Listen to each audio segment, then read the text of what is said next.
There are hacks, and sometimes people think hacks are just shortcuts, but the hack's all about the journey. SPECT imaging is a type of imaging that can look at the brain and look at blood flow and utilization in different areas of the brain. So when you're doing SPECT imaging, there's a couple of different ways to do it. The first one they do is they have you do resting.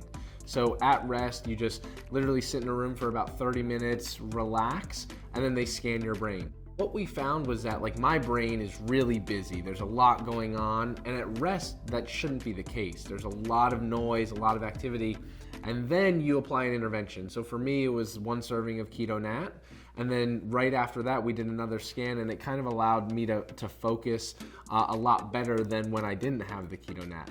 And then the third one we did was a cognitive trial. So we basically had me do a cognitively demanding task and then go into the SPECT imaging again to see how my brain lit up with and without ketones, and again saw an improvement with the ketone. Just after 1 serving of Keto Nat, we found that it basically stabilized my brain, allowed me to focus better and be more present in the moment.